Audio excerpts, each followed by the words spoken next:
နေပါတယ်မှာပါခင်ဗျာကန်းကြီးမှာပါ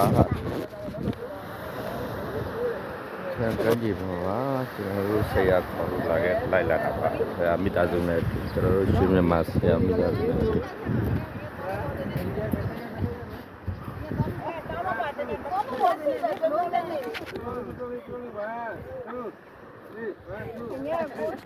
2 3အဲ့တော့အမေတို့အနေတို့မိသားစုလား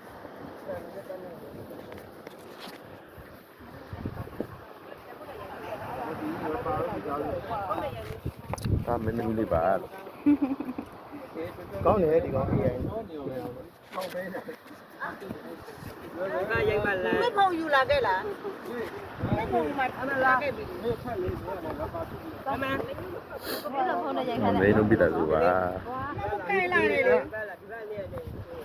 ဒီထဲမှာရေးချူ1 2 3လုံးဝ1 2 3ဟုတ်ပြီโอเคညီမတို့ညီမ2ယောက်လား2ယောက်လေး2ယောက်2ယောက်လေး2ယောက်လားပဲအဲ့ဒါလေညညဘယ်ဘယ်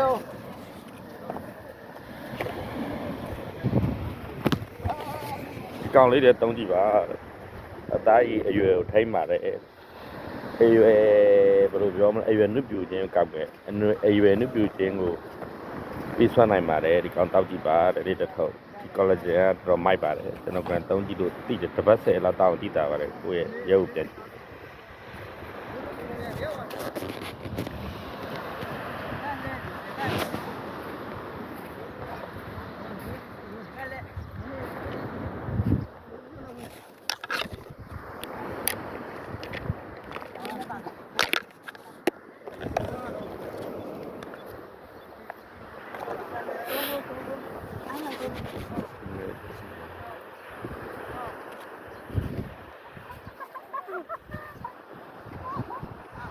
အမှန်ပဲလေညနေပြေးကြတာအမှန်